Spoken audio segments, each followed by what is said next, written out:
Hello, spooky friends, and welcome to another episode of Storytime with the Scaryish podcast. Woo! I'm out of breath. Woo! Hold on.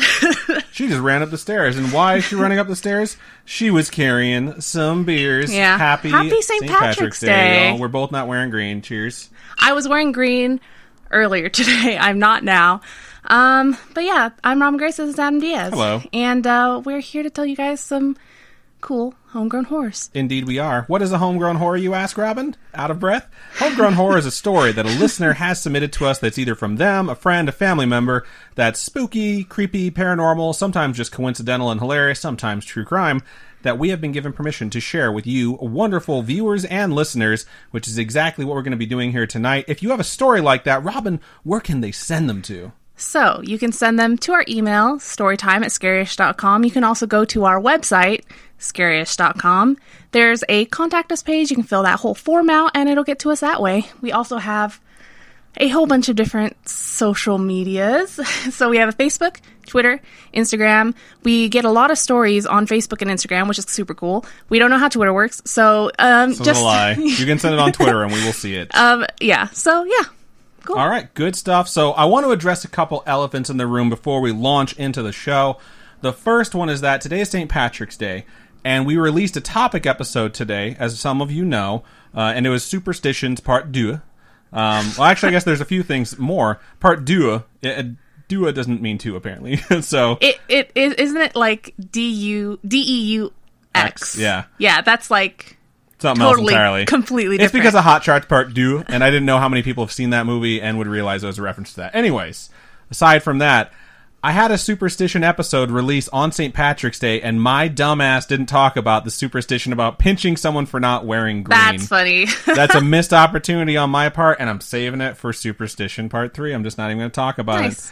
The other thing is there's a little thing going around called COVID-19 that has changed things slightly. I guess not slightly. Everywhere, all-encompassing. Our doors opening. That scared the crap out of me. Oh. We have one. That's like, Spooky Mom trying to give us a bottle opener because both of our beers are not domestic. I was like, why is the door creeping open? There's COVID-19 coming to get us. That scared the crap out of me. But rather than really talk too much about it, I did want to just mention, like, it has affected our lives as well. There's a thread going on right now in the Spooky Friends group where people are talking to each other about how they've been affected and how they're getting through it, and I think it's very, very helpful. Because there are a lot of people right now who aren't really that affected, and there are a lot of people right now who are, and are quite scared. So I will say that on 3 weekends ago at this point, we went to our Costco and did our normal Costco shopping. We kind of just doubled up on everything to make sure we were prepared. We didn't really double up on anything, though. It's like we needed toilet paper. We grabbed one package of toilet paper. I think we grabbed up on it? No. Maybe not. We grabbed one package of toilet paper, one package of paper towels. That's our normal Costco trip. We grab what we need to wipe our butts, okay? The paper towels are not for our butts. But we didn't really grab anything extra. We're just like, we just need our basic home supplies. So we didn't panic, and then once the panic set in, we were going out there for some normal stuff. We went out there on Friday to Walmart, and it was a bit crazy. I can understand why people are scared about that, and we got some stuff that we needed. We also hit up the Asian market to get the rest of the stuff that we needed, which was actually busy but fairly normal. They still had a lot of supplies there. But yeah, I think through the weekend, we started going back out and doing different things and gathering up some more supplies. And it progressively was getting a little crazier. It was getting crazier and crazier and crazier. And we were looking for rice. I spent $15 on a bag of rice. It was so ridiculous. And I had to go to the Asian market to pick it up. And it was like one per person. Don't even try to grab anymore. My grandpa tried to pick up two. And they're like, nah, dog, you got to put that other one back. I remember what was going to be my green thing for the show. It was going to be my lime with Corona. But I have forgotten it, alas. Oh, you didn't open mine? Rude. I figured you want to open it yourself. It's so much fun. But yeah, so things are a little crazy. We haven't been imposed a quarantine yet here in Vegas, but all the restaurants are either closing their dining room or just closing up at this point. Yeah. Oh, you should have seen me at Smith's the other day. I went to Smith's before work to try and pick up some stupid kielbasa sausage that I've been looking for like a week and a half. Okay. And I just felt so stupid because the first thing I did was just go straight to the fridge section and just was like, I need that sausage. That's it. I didn't even grab any. Oh, well, no, I grabbed lasagna noodles. I grabbed some lasagna noodles and sausage. That's like all I did. And Right. I just felt so stupid climbing the shelves because all the shelves are empty, and they decided to put the lasagna on the very top shelf, and there's no other pasta anywhere. I don't know why they decided, like, hey, let's put this noodle all the way at the top. So I'm climbing to the top shelf trying to grab this thing, and then I have a woman being like, can you grab me one of those boxes? I'm like, sure, lady. like climbing on these shelves. Oh, my God. It's insane. So things are a little bit weird right now, but I think we're all going to make it through this together, and I definitely think a really good example of like how you can help each other is when we were in Walmart, even though it was crazy, if someone was looking around for something and they announced to people like, I can't find da-da-da, they would tell someone like, oh, it's actually right over there. Or like, if you don't mind this brand, it's right over there. And I thought it was really cool to see folks kind of like assisting each other. I think everyone can get through it together. And I just wanted to remind folks, like, if you're having a difficult time or a scary time, like, the Spooky Friends are here for each other. So if you need to talk about it in Discord or talk about it on Facebook or wherever, there are a lot of people listening, and a lot of people don't have a lot of other stuff to do right now. Yeah. So everybody who's here with us, thanks. Indeed. Just so you know, I never hates drink Corona. I'm just doing it because there is this myth out there that somehow the Corona beer is related to the coronavirus, and I felt so bad from the fact that people aren't buying it that I was like, you know what? I'll buy myself a case of Corona. So that's why I'm drinking it. Cheers to you, Corona folks. am drinking a Guinness because it's St. Patrick's Day, okay? I don't know why you're like... You say that like you're supposed to drink Guinness on St. Patrick's Irish. Day. You're supposed to drink watered-down green beer and then pea green and poop green for the next couple days. That's what you're supposed to do on St. Patrick's Day, so... just saying... Well, hopefully, I know everyone's supposed to stay inside. What we did this weekend was we actually went far away from other people. And not true. That place was fucking packed. I know, it was insane. It's like the government's we went hiking up in the mountains, but it's like the government told everyone stay inside, and everyone's like, no, must see nature. Right, must go out now. So. But I mean, just try and keep busy, I think, is the main thing. Keep yourself focused. Yeah. Don't panic. Don't focus on the scary details, because you can do that for anything. You can scare yourself for anything, and I think, everyone just chill out. Everything will be okay. But don't underestimate the seriousness of the situation. Shout out to New Event Hunter, who just followed us over there on Twitch. Also, shout out to Taxidermy Worms, Major Wolf, 700 Tapes, 9KGB29, and Terminal Stupid, who also followed us while we were off the air. We appreciate all of you folks. But yeah, I just want to address like the elephant in the room there. COVID-19 exists. I am going to put out a video this week. I'm going to record it tomorrow that just covers the facts of it and pulls out any of the other things that you might see on a news station, because as you guys know, this is a political free zone. Yeah. We don't want to talk about any of that shit, but this is a very important thing happening. It's literally historic. Nothing like this has ever happened in my life. I've never experienced it, yeah. I mean, in Spooky Mom's life, it's something that you'd be hard-pressed to find someone who's gone through a pandemic and a quarantine like this ever before. So I want to make sure that if there's any myths out there, like that Corona beer affects coronavirus in some way, shape, or form, I can address it. And then just talk about some of the facts. It won't be something super long. And I'll try and make it as funny as I can with as serious of a situation as it is. But yeah.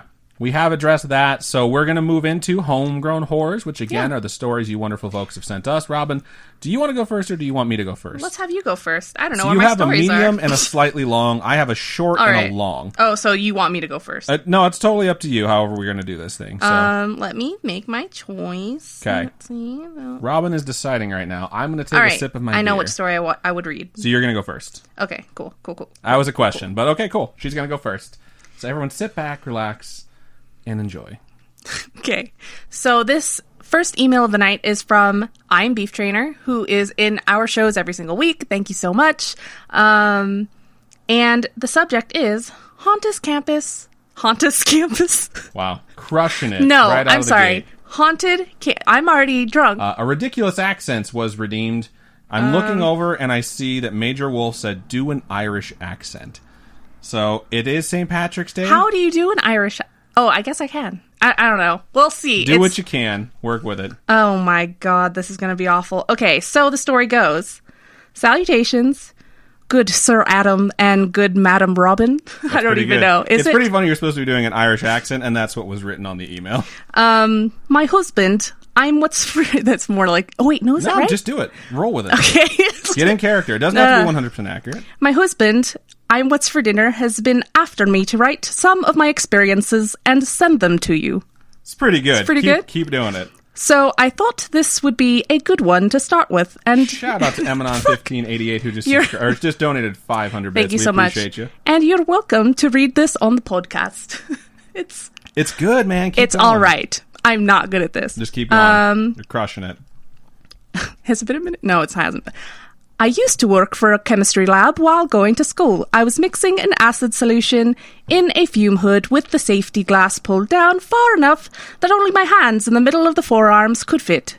And the safety glass was so reflective that I could fully see the lab behind me. It's pretty good. Thanks. I think you can call it. I think we can all agree that she did a very good job on that one. So, good job, Rob.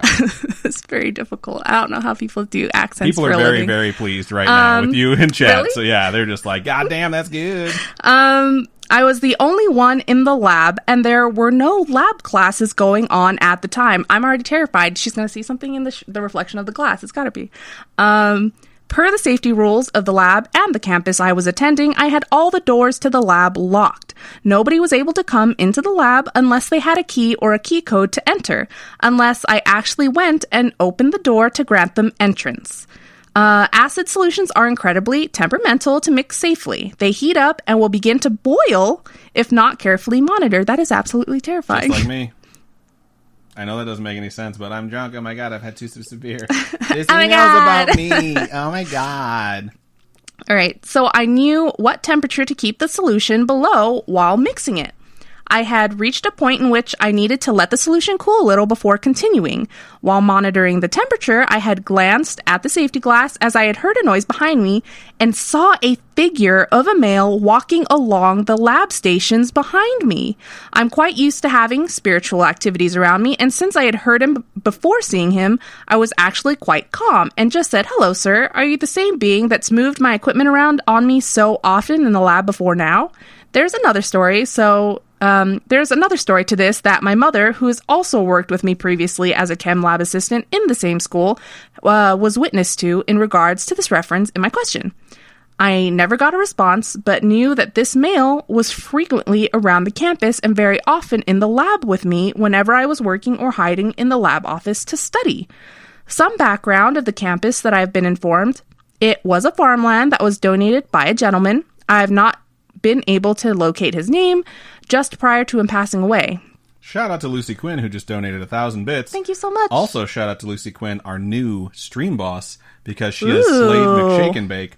Now has 1,000 hit points. Go get her, ladies and gentlemen. Okay, so this guy donated farmland as he was retiring from farming due to his health and physical abilities becoming limited.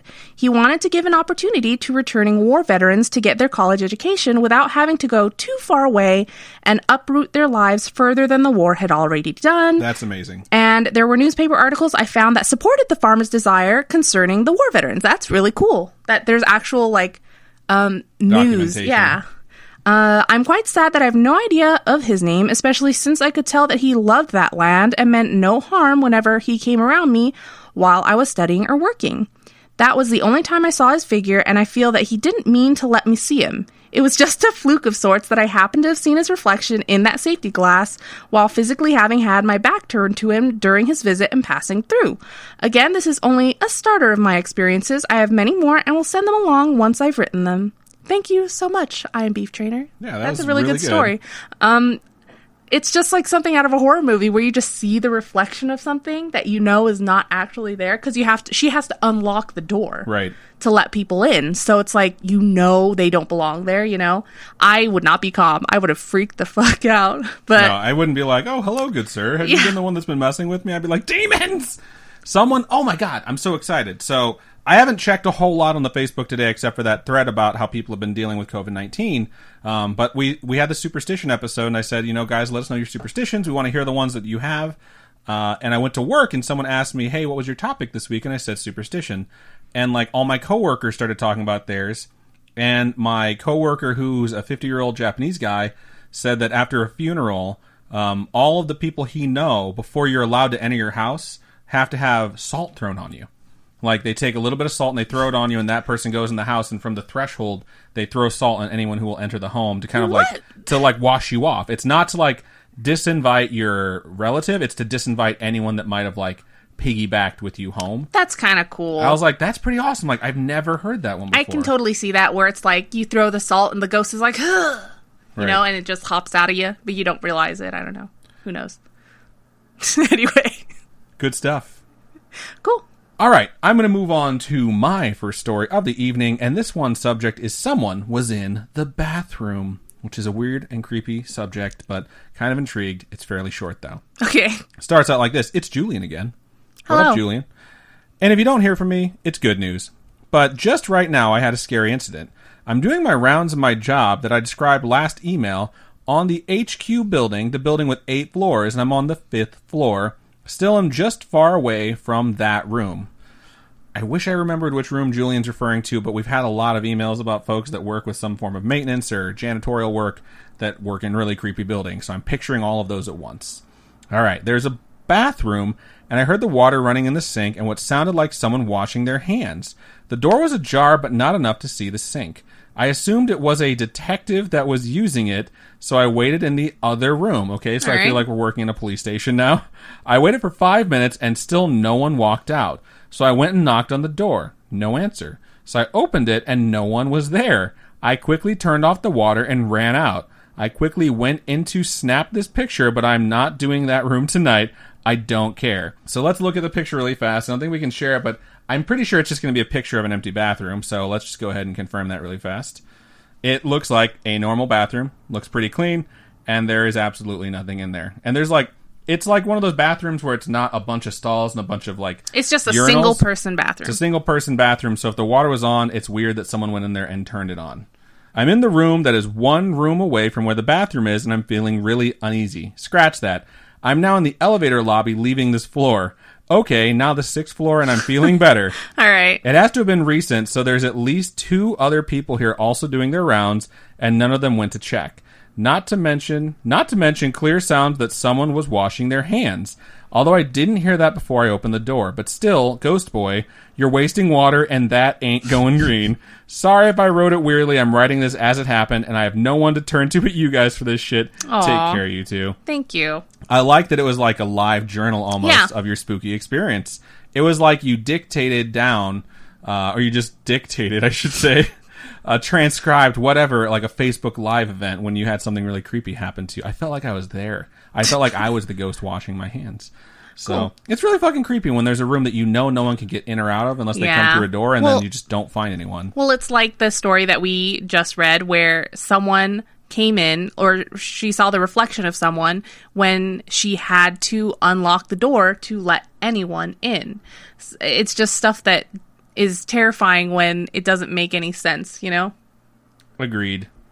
When stuff doesn't make sense, when things don't add up like that, it's just a little bit creepy. But Thank you for sending that in. We appreciate you. So before we move on, we are going to take a quick commercial break.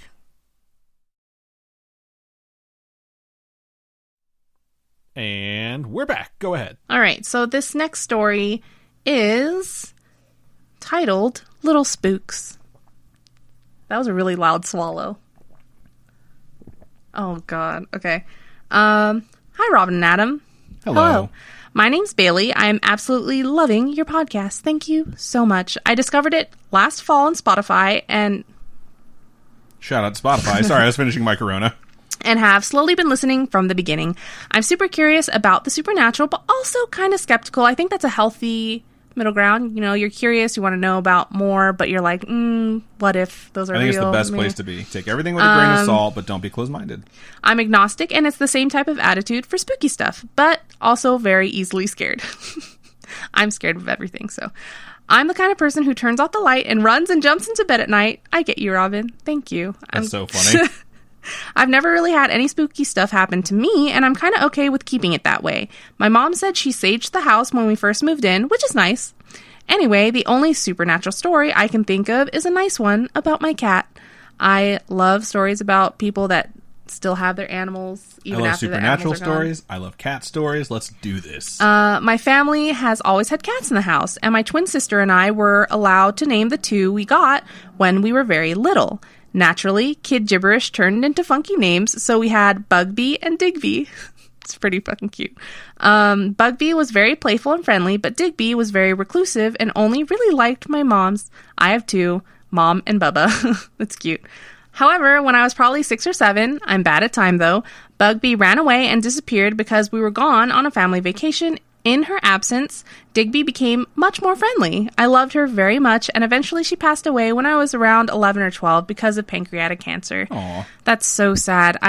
It's always so hard to hear about anybody getting cancer, even your pets. It's just a rough thing to go through. She would often sleep with me at night, even to the point where Mom said she would find her sleeping on my head when she checked on me in the middle of the night. Mom took her off so she wouldn't suffocate me. I love when cats just sleep across like people's entire faces or like shove their heads in people's mouths when they're sleeping. It's so in their cute. mouths? Yeah, That's a you've little never heard weird. of that? I've seen people have like a cat necklace or a cat hat because they're curled up so much on them, but I've never seen a cat be like, I'm going to sleep in your mouth. I hope it's okay. They don't sleep in their mouth, but they like shove their heads while you're sleeping. No, I've never seen that. Okay, anyway. After Digby passed, we were a catless house for somewhere between 6 months to a year. At some point in there, I was in bed ready to go to sleep when the smell of a clean cat litter became very clear. Then I swear I felt the weight of paws stepping on my bed towards the end. I could tell because of the way the blanket got pulled slightly. I think Digby was visiting me. She only took a few steps and stood on my shins, and eventually the weight disappeared, and so did the smell. I'm What's for Dinner has redeemed. Ask a question. Says off topic, but how is Sweet Cheeks doing, Adam? Sweet Cheeks is glorious. We were texting today about some of the Bears' moves in the off season that we're not too thrilled about. But Sweet Cheeks is a wonderful human being, and I love him very much. She only took a few steps and stood on my shins, and eventually the weight disappeared, and so did the smell. It makes me feel all warm and fuzzy. I hope it makes you smile too. My second snippet is this. I was listening to your Storytime episode 7, and I like the cliffhanger of is ... this. Storytime episode 7, a listener described hearing a voice in their ear and almost immediately forgetting what it said. And Adam described his childhood experiences with that and said it always sounded urgent. I've had that happen to me once before. I've never known how to talk about it because I can't remember what the words were. But when I was younger, maybe 13 or 16, again, my sense of time is a mess. I found myself waking up early in the morning, sun up, so not 3 a.m., and heard this extremely clear adult man's voice say something to me. I sat up, fully awake, and was like, what the fuck? I have 2 moms, a sister, and even my 2 cats are girls, so there are no men in the house. It wasn't even a voice I recognized, but it said a clear sentence, and I really wish I could remember what it said.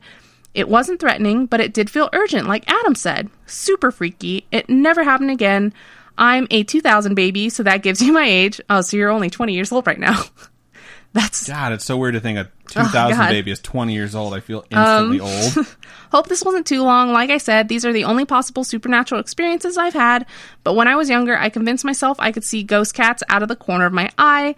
Pretty sure it was just me wanting to feel special, though. However, Mom has had a few experiences, even had lived in a haunted house for a short while before she noped the fuck out, and at least a few other stories. I'll try to ask her and write them down for you. Thanks again for the awesome podcast. Hope you enjoy. Love, Bailey. Thank you so much. That's really nice of you, Bailey. Yeah. And definitely let your mom know we want to hear her stories. Yeah. I love it when people get stories from their family members because you have like a mom or, you know, a grandmother or any level of family that you still have. They have such interesting stories that people tend to not know unless you ask. And you never know, like, what amazing story your family member is hiding from you. And thank you so much for sending in yours. Like, it's super interesting. I still dream about, like, the dogs I had growing up and things like that. And I wake up and I kind of feel like they visited me in my dreams. And it's a really cool thing. Shout out to Ghost Dunk, who just resubscribed for the 8th month in a row. Thank you very much, Ghost Dunk. It says, stay safe, scary pals. Thank you. We shall try. I think it's really cute that as a kid, you always thought that you saw little ghost cats out of the corner of your eye. I think as we grow older, we try to tell ourselves that we didn't see it or that we were just trying to get attention or whatever, but maybe you actually did see it, and I think that's a really cute thing. Or you trusted your instinct. Like, you had a feeling, you're not exactly sure what it was, but you just like kind of went with what you thought. And I think when you get older, you start to look at that skeptically, like, oh, I was just doing it for attention, but realistically, you were just kind of doing it. You know what I mean? So, right on. Thank you for sending that in. We appreciate you. So I'm going to move on into my final... You're going to fucking ruin it. I see your hand over your mouth right now. I'm What's for Dinner has redeemed ridiculous accents/voices. Fuck nuggets. All right. So I'm going to get into... I don't know what accent I'm supposed to do. I'll wait for something everybody's to come already across. requested Valley Girl from you. Valley Girl? Oh, Valley Girl's my favorite one to do.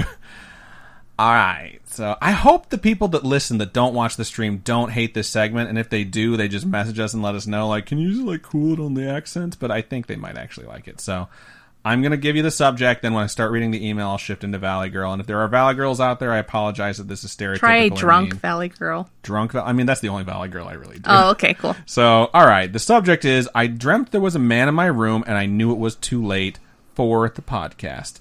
It's a dash to let us know we can read on the podcast, not it's too late for the podcast, which would be really creepy and like cross over different realms. So it starts out like this. Hey, spooky friends, Adam and Robin. Hello. Hi. Spooky Zora / Graciela here. I feel bad now because it sounds like I'm imitating their voice. They, them, pronouns. I can't believe it's taken me a long time to send this in. I don't think it's duplicate, but I can't remember the last story I sent in, so if it is, sorry. Oh, God. Recently, I had the scariest dream I've had in a while. I actually don't usually have many scary dreams. Mostly night terrors, but when I do have scary dreams, it's usually about being haunted by something and having limited time to live, a la The Ring or The Grudge. Okay, you're good. Thank God. Okay. Anyway, sometime a few weeks ago, I was falling asleep in bed when my dog started huffing / barking. Not full-on barks, but... I just imagine it's the sound like when Yui kind of doesn't bark, but it's like she's kind of... Roof. Yeah. Roof, those ones? Yeah, I totally know it. That's exactly how I'm hearing it, too. So not full-on barks, but like she was hearing something outside. I didn't hear anything immediately, so I disregarded it at first, but she wasn't stopping, so I started to listen in. That's when I realized there was some sort of tiny noise that I couldn't identify, but I thought it sort of seemed like someone could be walking around or in my house, but very, very quietly. That's a terrifying feeling. Yeah. All right, inside the house. It was a little freaky because it was my mom or my sister.